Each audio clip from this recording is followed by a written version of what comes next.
if you are a Wolverine fan, you need to pick up Patch. I mean, it's not something I never do this. I never done this in my whole life. I never promoted a book before, but this one is really good. If you like Wolverine, you need to pick up this book.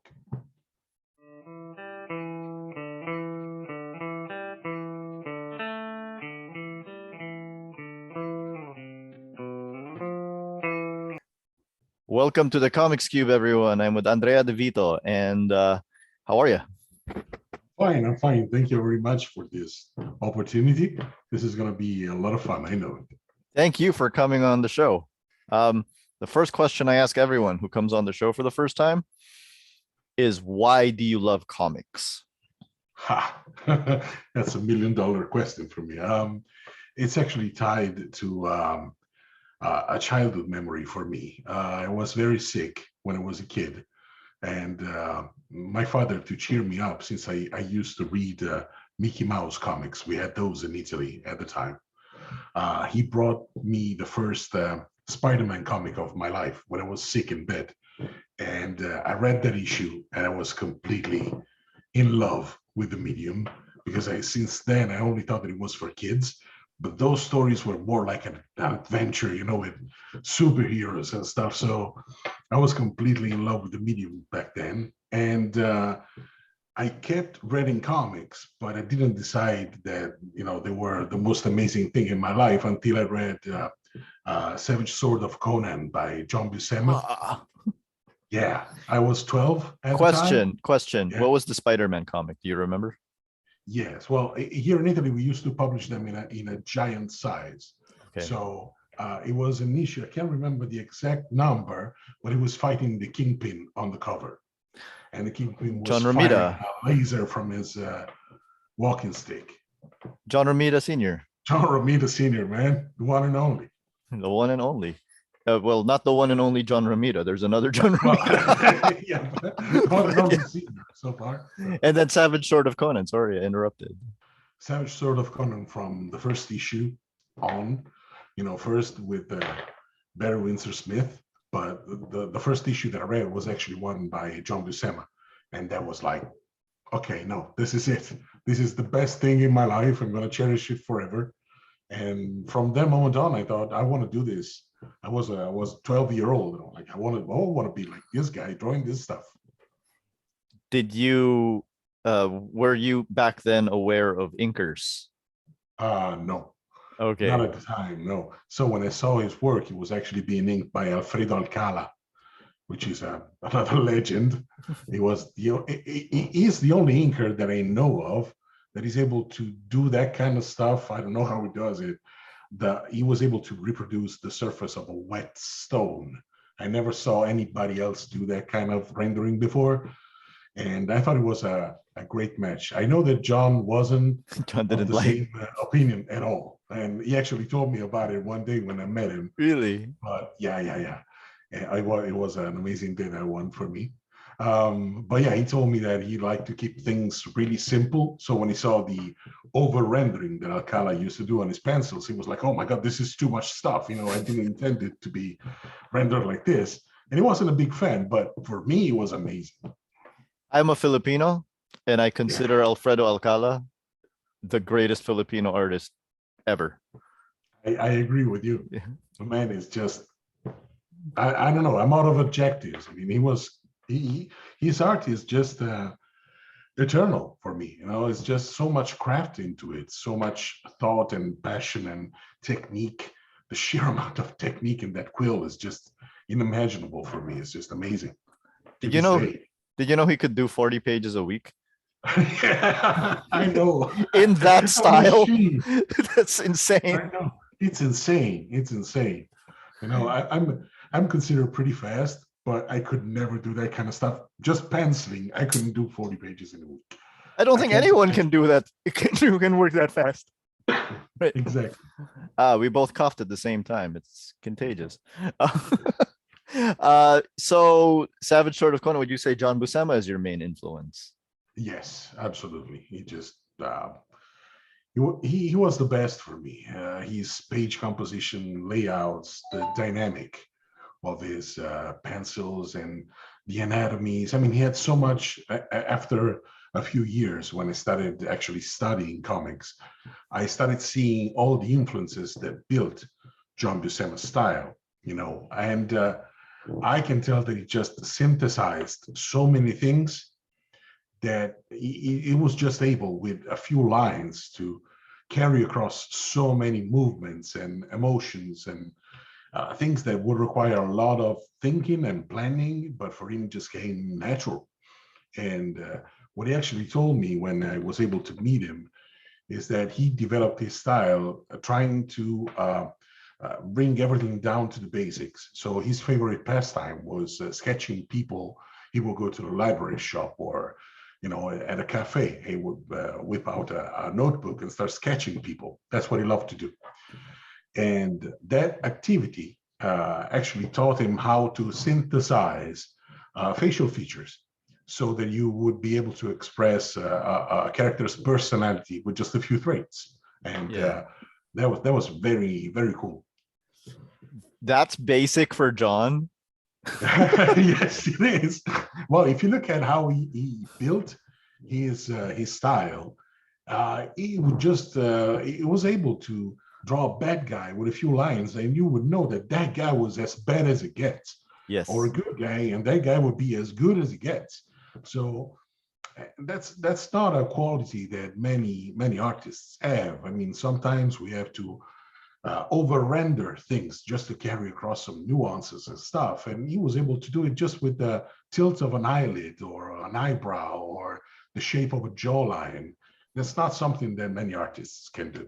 You're absolutely right, because I feel that the artists who can convey that kind of information very quickly are the more cartoony artists. I mean, you mentioned the Disney comics like Carl Barks, and Carl Barks you would know immediately, but Carl Barks is a very cartoony artist. Yes. But John is not a cartoony artist, and you'd still know. Yes, yes, because he was able to go there. I mean, after you learn how to synthesize lines in a certain way, like he did, but you first need to deconstruct a facial structure to know what to do with it. And he was able to do that naturally. I mean, it's not like he spent his entire life doing that. If you look at his early work and his latest work, his evolution was extremely, almost non-existent. I mean, you would get John Buscema right there at the start, and at the end of his career, it was pretty much the same. Yeah. Because he reached a point where he had all the tools that he needed to tell a story. And that's what he taught me. He told me, you need to worry about telling a story. Looking pretty and doing things in a certain way comes after. And it's something that I always carried in my heart all these years. It's like, I'm here to tell a story, to help a writer translate his thoughts into images. And I can contribute to the story that way. But my first duty is just storytelling. I mean, I don't have to show anyone how good I am every panel. I have to serve the story. So sometimes a silhouette can tell you more than 1,000 panels. What I do is I try to enhance what the writer wants me to convey in that page. Like if it's a dramatic page or if something chaotic, I try to arrange panels and construct things in a way to serve that kind of emotion. So there's a lot of time. It's the most time that I spend when I do comics is doing layouts. All the rest is technique. It's almost, I can do it on the phone, rendering a page in pencil. But the layout, no, I need full concentration and I need to know what I'm doing. Who are your other influences aside from John Buscema?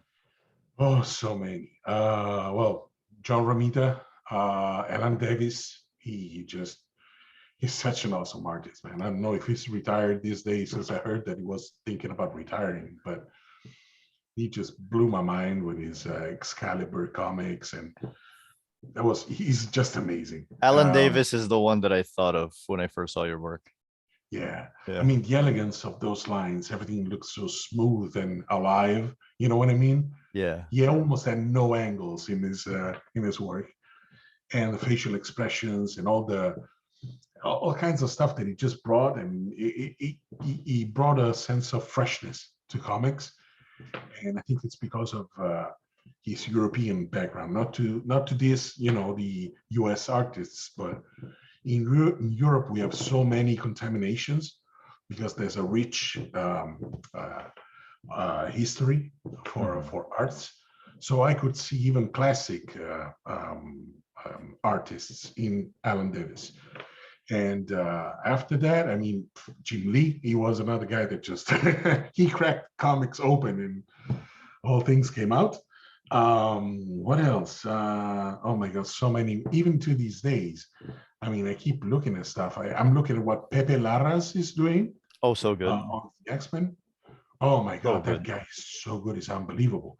But Yeah. you can see what I mean. He's Spanish, I think. Yeah. And he's got a smooth line for everything, even if he's fully digital right now. I think he works fully digitally. His style is just amazing. And so the good thing, this is what Bart Sears taught me when I was working at CrossGen. He told me the first rule of being a comic book artist is be a sponge. Like every day, you need to learn something from someone else every single day. And if you don't do that, you become stagnant, and that's it. I noticed you didn't name any Italian artists.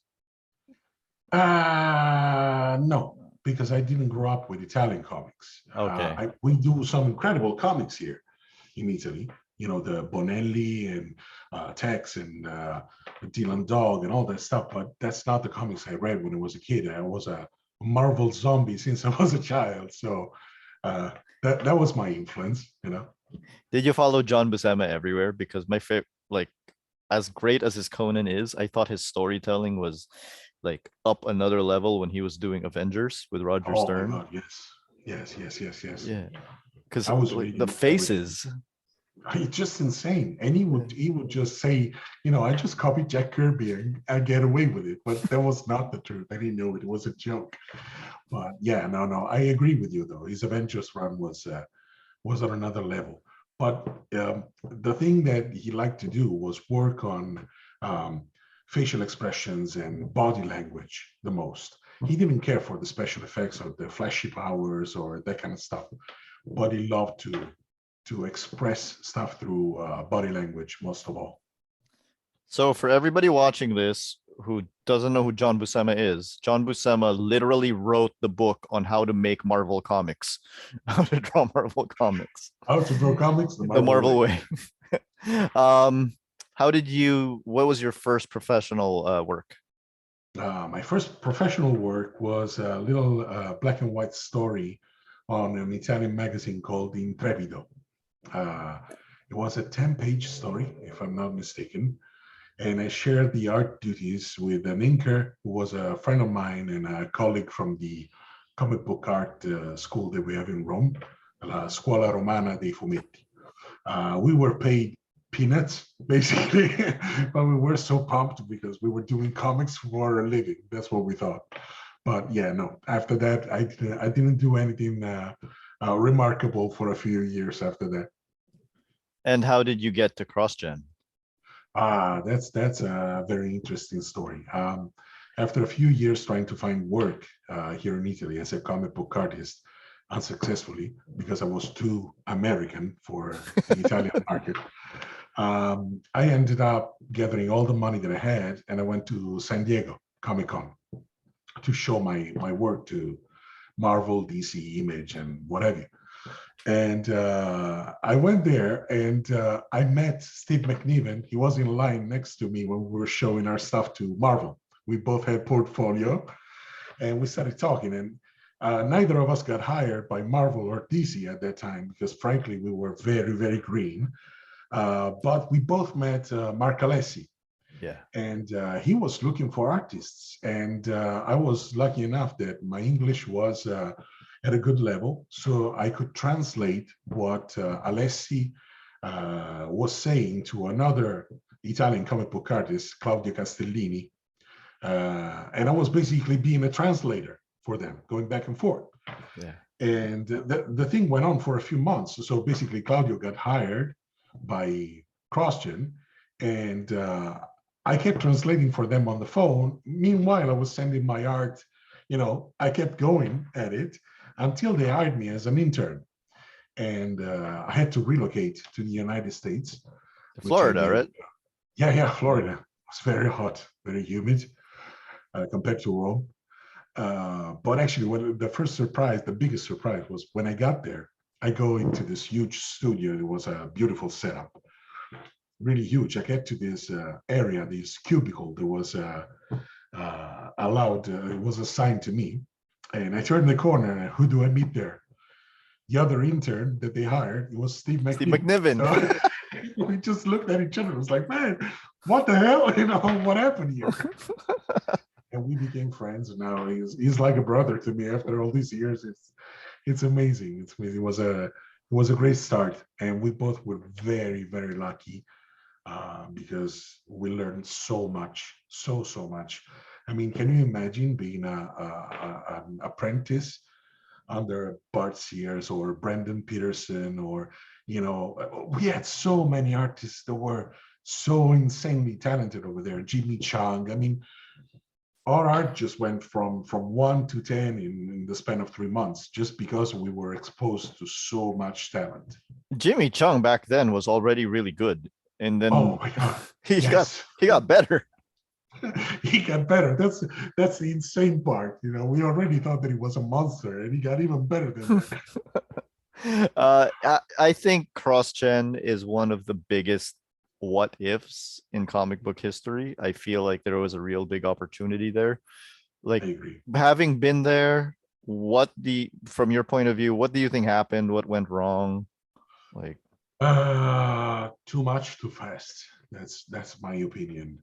Um, I think we needed a few more years, and we needed to do things slower. But people forget that CrossGen didn't have the financial backing of Marvel or DC. I mean, everything that we did because Mark Alessi allowed us to do it. He financed everything. So it was just one guy going toe to toe with huge companies. And after a while, I mean, we just couldn't stand on our own legs anymore. I don't know the exact financial reasons for it. I know that things were about to take a good turn, but we didn't make it in time, basically. yeah. So that was pretty much it. But the amazing part was that we kept working for a few months after things were starting falling apart, because we wanted to, prop up the company as much that we could. And but after a while, we just had to, you know, move on to other things. And both me and Steve were lucky enough that 2 or 3 days after we quit from CrossGen, Marvel called, and he was already working for Marvel. He was doing some Fantastic Four at the time, Yeah. and they pulled me up on Thor. So I was like, okay. And I don't remember much after that. I just didn't sleep for a week. I kept on drawing and drawing. Yeah, because that's the funny part. They hired me, and I was ecstatic. But then they told me, yeah, you need to do 2 issues this month, because it was a double a double month issue. I'm like, oh my God. Okay, 44 pages. Here I go. So that is interesting because you and Steve started being rejected from Marvel, and by the end of Yes, CrossGen, you were working for Marvel. that So tells you that how good. that yeah, that shows how much you improved in between. What are the Well, lessons you learned from the artists that you worked with under at CrossGen? work ethic, most of all. I mean, yes, we learned everything from storytelling to perspective to anatomy and what have you. But the most important thing that CrossGen taught us, and that's why we were picked up so fast by other companies, we learned how to work in a comic book environment. Like, we work closely with our inkers, our colorists, letterers, writers, the entire comic book process. We were involved in every step, and we learned responsibility for our actions. So if we were late, we would make the inker late and the colorist late, and and so on and so forth. But those were not names without a face. Those were people that would sit next to us. So I knew that if I was late, I would disrupt this guy's weekend, and his wife probably would be angry. So I would put him in a bad spot. I mean, it became personal. But that taught us not to be prima donnas. I mean, just because I'm the artist on the book doesn't mean that my work is more valuable than the guy that does lettering. I mean, we all contribute in the same way. to making a good story in the end, Yeah. So we learned to be reliable. And that's why we had value on the market. So as soon as we became free, we were snatched up on the instant. And that's great, right? Because in CrossGen, you worked with, at the time, superstar artists, and they taught you to be humble. Yeah. Yeah. I mean, when I met Bart Sears, and I was a big fan of his, I mean, I was like eating whatever he did on Wizard, you remember the Brutes and Babes stuff Yeah. that he did? Like those were like tips and tricks on how to do comics. So I used to remember that. So when I met him, I'm like, oh man, you're like one of my favorite artists ever. And he was like, yeah, I'm very happy about that. Now start working. I'm like, okay. And he told me, he was a very kind man. He still is. And he told me, you have 3 months. That was the amount of time that was given to apprentices to show their worth, basically. Either you would work out or they would find somebody else. So I had 3 months to show that I was a good bet. And he was very impressed by the fact that I would pick up everything that he told me, like really honestly. Everything he taught me, I just consumed it. And but that also taught me that these guys that I considered demigods were just guys like me. We were just comic geeks, all of us. We were just geek out on the latest issue by this guy or whatever. And he told me that this is a team effort. It's not something that you do alone, or just because you're an awesome writer or an awesome artist, it means that you can have the luxury of destroying someone else's life or work or whatever. It's just not right. So You did that was. issues. Sorry. Yeah. Go ahead. Go ahead. You did issues of Scion, the first, and Brath. Did you have a favorite? Well, Breath was kind of my baby because I just wanted to do Conan so bad that whatever looked even remotely like Conan would be like mine. But no, Scion was a ton of fun because it was my first fill-in, and Jimmy Shang was very kind to me. And he actually gave me, the character designs and explained to me how some shapes work and what he designed. And he was like, okay, come here, pat. Okay, so you have to draw this like this and this like that. And he was very nice. That was fun. And the first was fun as well, but it was like this huge soap opera. And it was very hard for me to work on, there was a good exercise on facial expressions because there was a lot of dialogue, and Barbara Kiesel was very heavy on, character, how do you call it, interaction. Yeah. So you would need to be really good on facial expressions, and that was a very good school for me as well. What do you think is your biggest strength? Is it your anatomy, your facial expressions, your body language, your action sequences? What do you think what is easiest for you, I guess? For me, what is easiest for me? I like action poses, but I like to study them a lot. So there's a lot of thought in what I put on the page. I would say that I would like to be remembered one day for the storytelling efforts, because that's what I try the hardest to do right. It's not easy at all. Like these days, for example, I'm working on Wolverine miniseries, Yeah. and I'm working with Larry Hama, which is, this guy he's a freaking legend. So when they told me I would work with him, I was like super ecstatic. And I'm trying to do something of a hybrid, since the story is set in the 90s. Yeah. I'm trying to use a 90s kind of storytelling mixed with modern techniques, which is a fun experiment. And so far, it's looking good. I'm actually working on the last issue these days, so it's pretty fun. So yeah, that's what I enjoy the most of all the process is the storytelling. We'll get back to Larry Hama later, but you you went to Marvel and you started doing Thor with Mike Oeming. Is it Oeming? Mike Oeming. Yeah. And it was in the wake of Avengers Disassembled. Yes. you did Avengers Disassembled, Thor, Ragnarok, like Mhm. the end. That is a Yeah. big deal. That is a big deal. Like what was it like your first Marvel work being like the end of Thor for like how many years? Okay. So the first thing is that I didn't know when they sent me. They were out. They were like, "Would you like to do Thor?" And I'm like, "Yeah. I mean, whatever. Give me Howard the Duck. I mean, I love Thor, but whatever you want me to do, I'll do it." So then I started understanding what I was getting into when I got the first script, and I realized that it was this huge epic. And I read Thor for a lifetime, so I am used to Thor being on Earth and being involved with Yeah. the Avengers and stuff like that. But this was like Lord of the Rings, so it was like all in Asgard basically. And I was like, okay, I like this. I love this actually. So I get to flex my fantasy muscles, and I love it.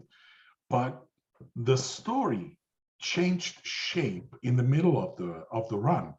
So I was actually supposed to do 4 issues, and then it became more, and then it became less again. I mean, it was like still taking form and shape because I wasn't sure what they wanted to do with the characters. When I realized that this was supposed to close Thor, was the final issue for I don't know how many years, 2, 3, 4 years after It that. was several years, yeah.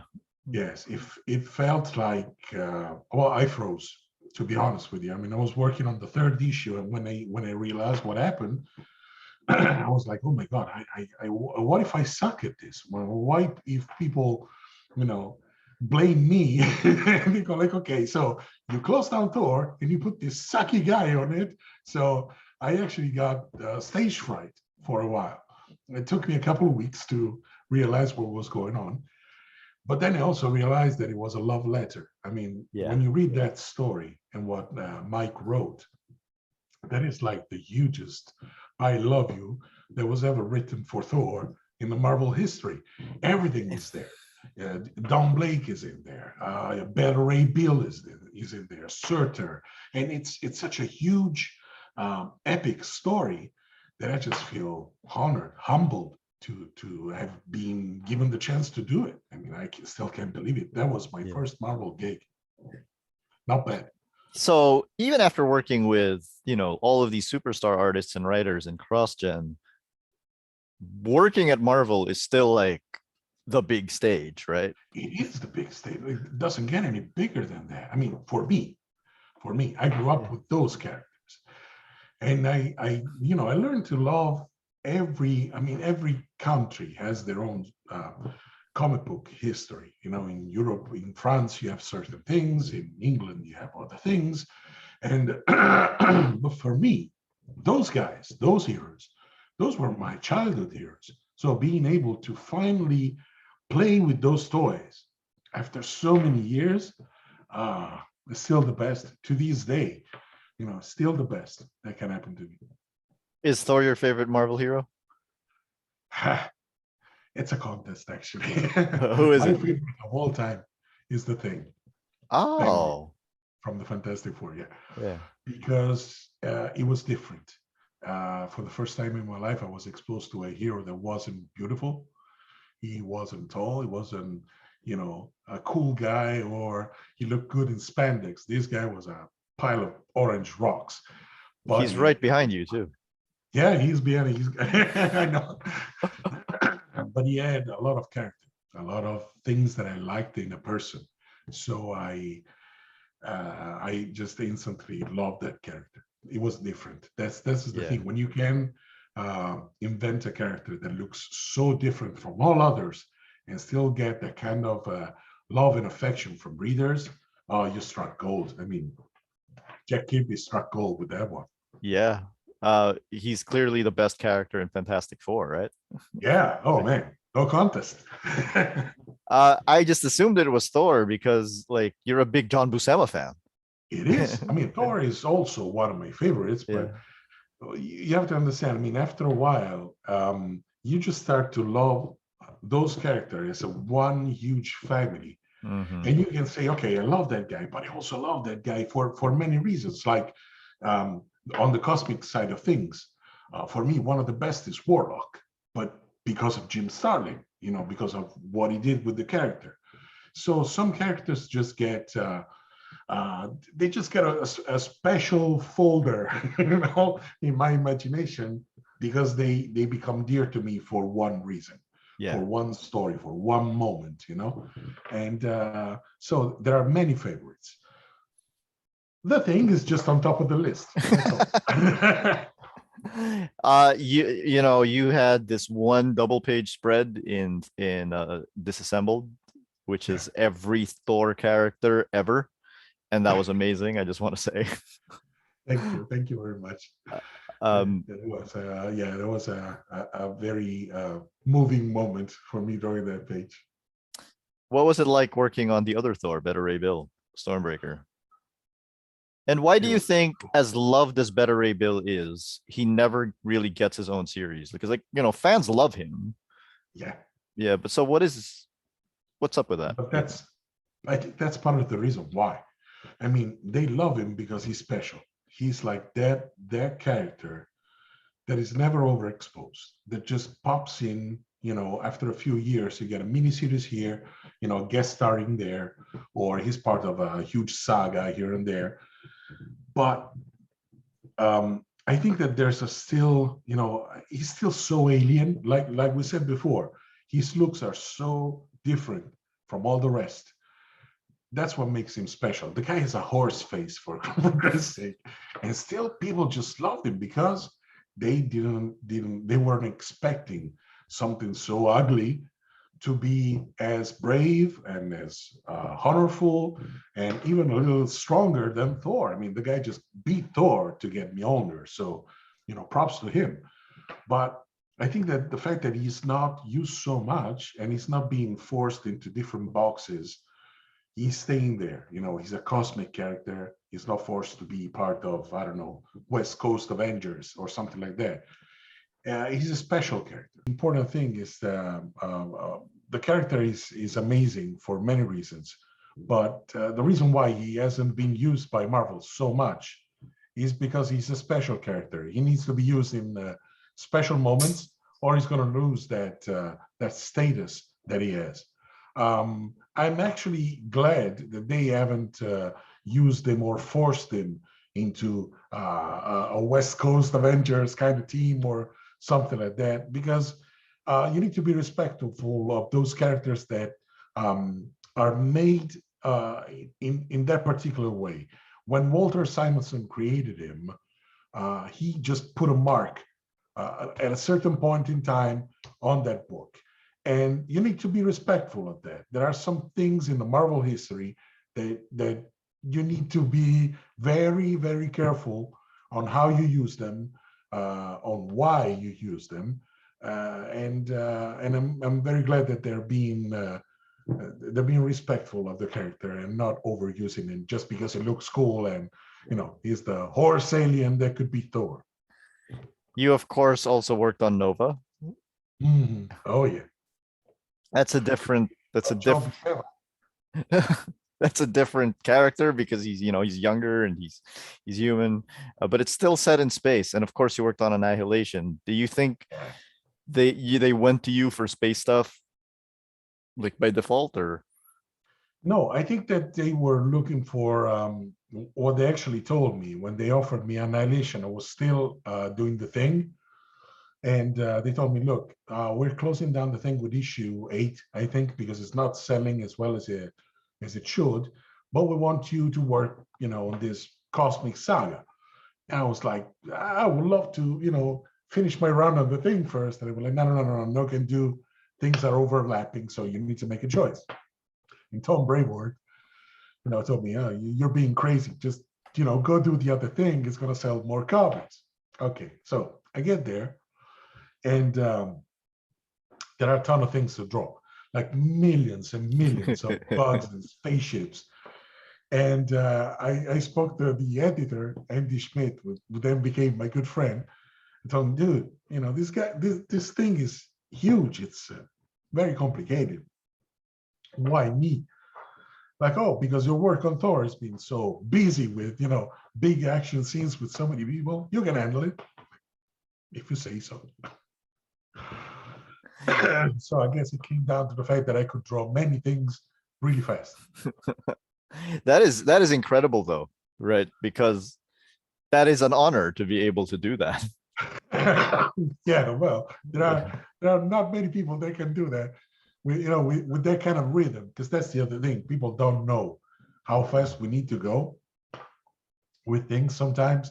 Annihilation was a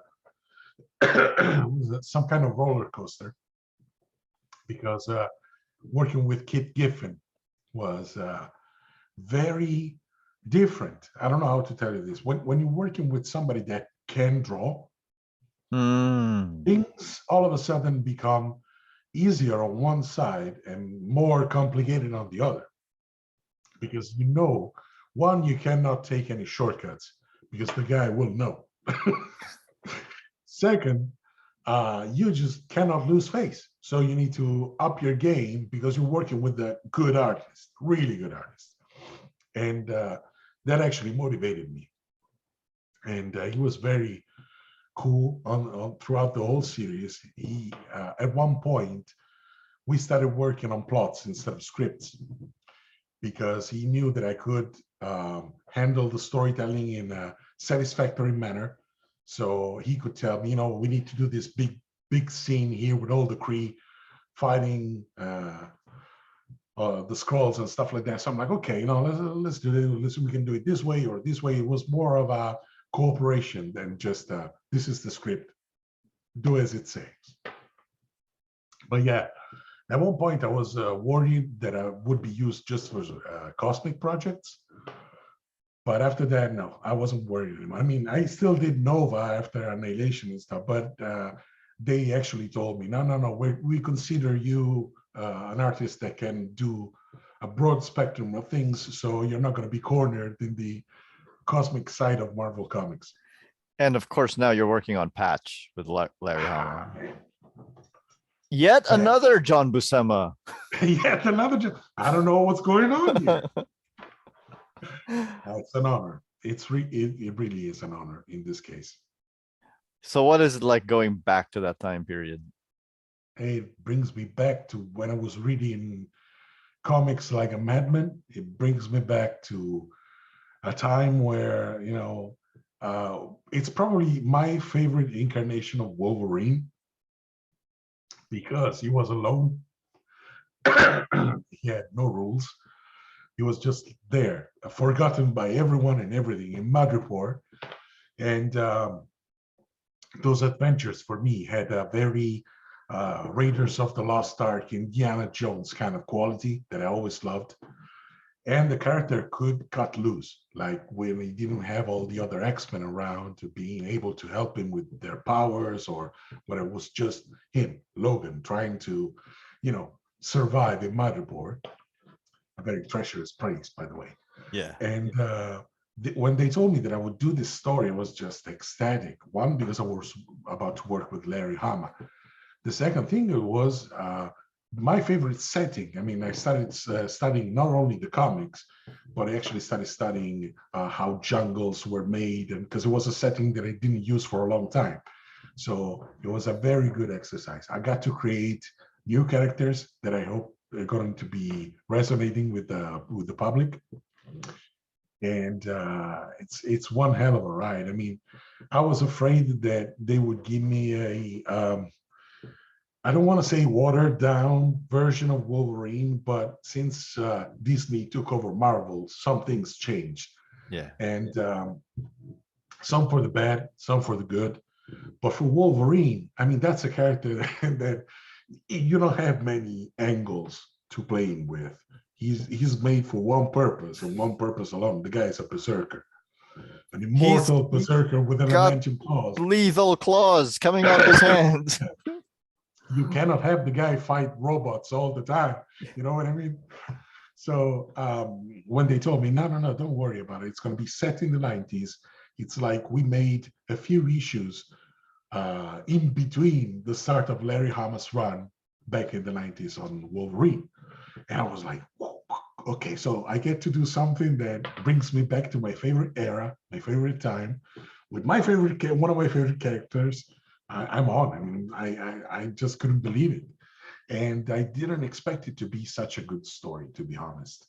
because once you have this kind of stuff going on already for you, you're not sure that you need more effort. You just play on some nostalgia, chords. You say, you tell people Patch, you tell them Larry Hama, you tell them Madripoor, and they go like, oh, I want to read it already. So you don't need so much effort. That's what I thought, because Larry Hama delivered a real gem. This story is good with a capital G. It's a story. It's not just, okay, let's have Wolverine play in the jungle. It's a really good story. And I take it you can't tell us anything else about the story. I can tell you we're gonna have Russian super soldiers. Mhm. We're gonna have the whole cast from the Madripoor adventures. So we're gonna have Tiger in it, General Koi, the Prince of Madripoor. There's gonna be new characters playing behind the scenes, and it's gonna tie in perfectly with Wolverine 31 back in the day. Yeah. And what else? We got armies, we got tanks, we got helicopters, we got big explosions, lots of mayhem, massacre, adamantium everywhere. It's really good. True or false? Wolverine's best costume is no costume, just a civilian outfit. True. For me. For me. What's it like working with the great Larry Hama? Talk about a writer who can also draw. Where can I start? The guy just has a sense for storytelling that's just cinematic. I read the scripts and I watch a movie. There's no effort. I never raise an eyebrow, but like, what happened here? Everything just flows. And he is one of the most thorough writers I've ever worked with. He has given me reference for, since the book is set in the 90s, we actually had to go back and look at how tech was in the 90s, how weapons were in the 90s, cell phones, cars, clothes. And he's so good with it. He basically gave me something that was already ready to go. So huge props. And the guy is a legend. I mean, he knows the character in and out. He never had to explain something to me because I read his stuff so many times that when he says, Patch does this, I know why Patch does that. So we're good on that. And we could just hit the ground running. And it's been such a smooth, incredibly smooth experience working with him. I just wish we could do it all the time. I have another set of questions for, and this just makes me really curious. You did a lot of the Marvel Cinematic Universe Prelude comics. Yeah. And I feel like the process for that, the storytelling process, is completely different. Totally.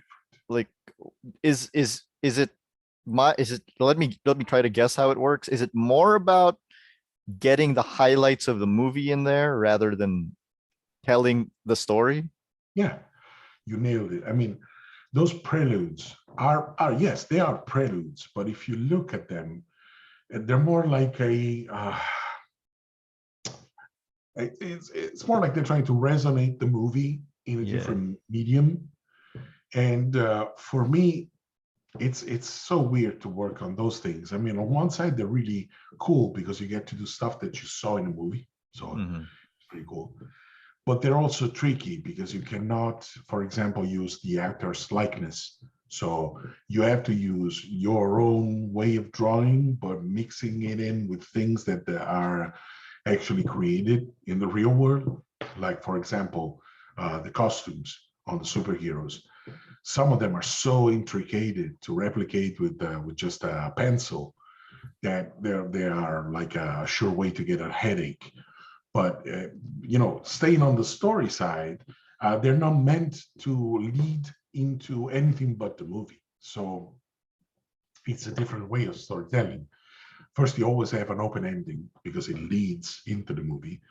And the second thing is that it's more like it's, I don't want to say a temporary thing, but there's not so much investment on anybody's part to make it, like a I don't want to say a standalone comic book.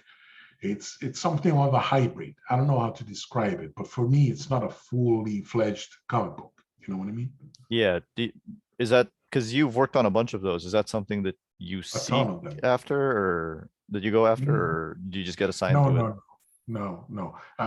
They approached me to do that stuff also because when they work with movie things, their timeline is extremely hectic.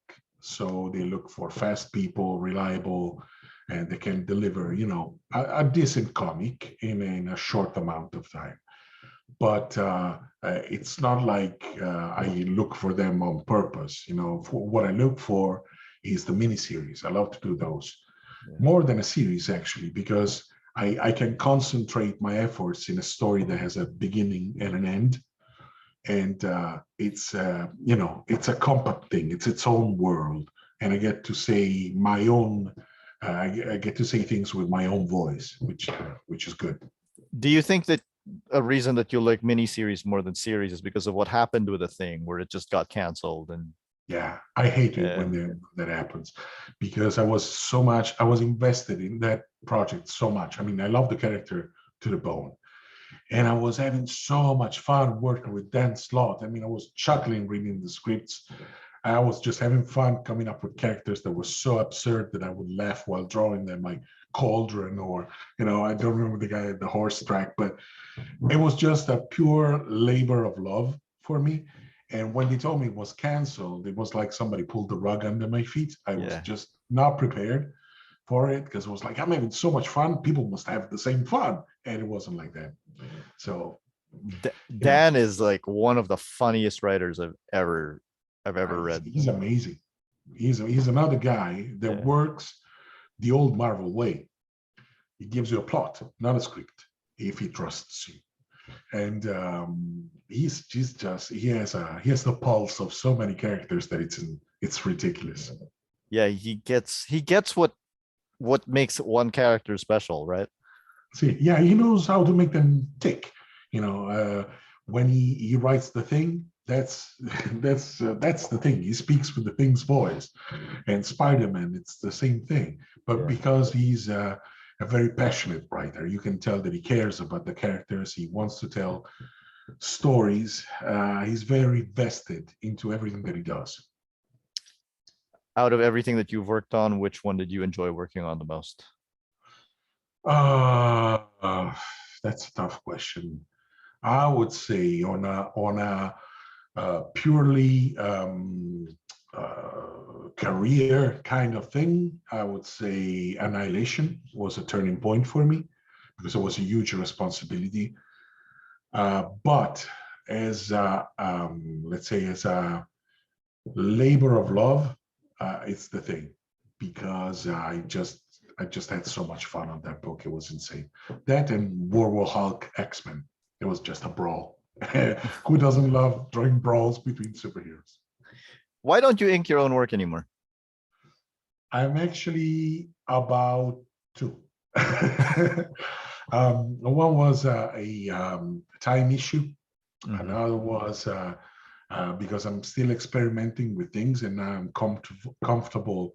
I started inking digitally and it opened up so many tools to my disposal that I was just experimenting for a while. So while I was not ready to make the jump, I was very happy to work with Lippo Underwood, who's an amazing inker. But now I'm ready. Like after Patch, this is just recent news. This is actually an exclusive. I'm gonna be doing some Fantastic Four, and I'll be with working Dan. alone. Yeah. Oh, you're reunited. It's a reunion. That makes me so happy. Family reunion, yay! You're gonna be drawing the thing again.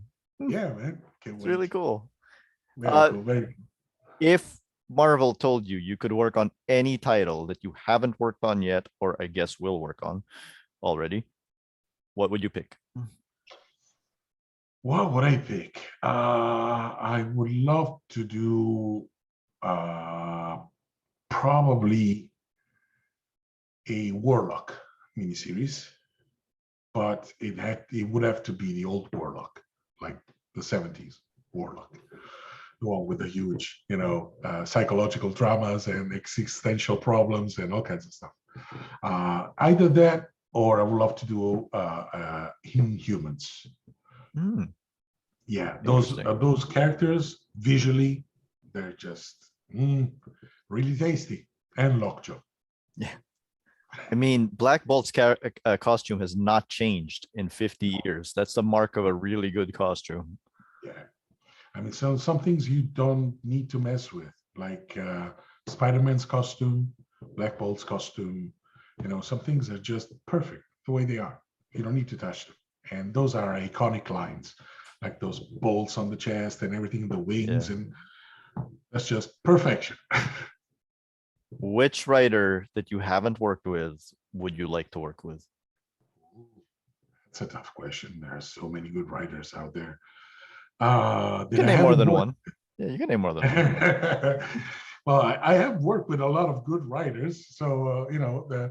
But let's say, well, you know, this is a very hypothetical thing, right? Yeah. Okay, Alan Moore. What about if you keep it to the realm of possibility? Okay, possibilities. Let's say possibilities. Because he's not coming back. So. He's not? You mean that he's locked in the, what is it? He lives in a, I heard that he lives in a, how do you call it? A lighthouse? He has a lighthouse that he lives in or something like that? I don't think so. I think he just lives in the same house he's always lived in Northampton. Yeah, but I heard someone told me that he lives in a lighthouse or something like that. But he's doing novels now, so. Yeah. I know, but you know, all you told me was let's keep it in the realm of possibilities. Okay. Let's see. Well, because Alan Moore is your number one answer. So now, what about a possible answer? Okay, a possible answer. Frank Miller. I guess that's more possible. More impossible. Damn it. Well, you know, the thing is, there are very good writers. Like I would love to work with Ed Brubaker. I mean, I've worked with him a little bit, but I would really love the chance to work with him on a big series or something like a very big project, because I think he has a very unique way of delving into the psyche of the characters, which is not an easy trait to pull off for a writer, especially when you deal with these icons and stuff like that. He likes to deconstruct the character, which is something that I love. He's so good. He's pretty awesome. Another guy that I would work with really right away, Mark Waid, is really one of the writers that I did work with him on my first CrossGen book as a penciler, which was a miniseries called Saurians, but he hated it. And he told me, it was like, you know, I did this story and I don't like it, but so here, draw it. I'm like, God damn it. Okay. No. And Chris Claremont is one guy that I would love to work with. But see, you know, I don't think that it's gonna be like, sometimes I think about my career, okay, and I've pretty much played with all the characters in the Marvel universe here and there. I know I drew almost all of it. I've worked with some pretty big names as writers already, and so I don't like to think in a way that would say, you know, I'm never going to work with this guy or I'm never going to work with that guy. Who knows? I mean, I've been so lucky so far. You know, I'm just going to play my odds again. Thank you. Do you have anything else you want to add to this interview? Yes, if you are a Wolverine fan, you need to pick up Patch. I mean, it's not something, I never do this. I've never done this in my whole life. I never promoted a book before, but this one is really good. If you like Wolverine, you need to pick up this book. Which is out in March. Yeah, it's out in March. Okay. Thank you, Andrea Di Vito.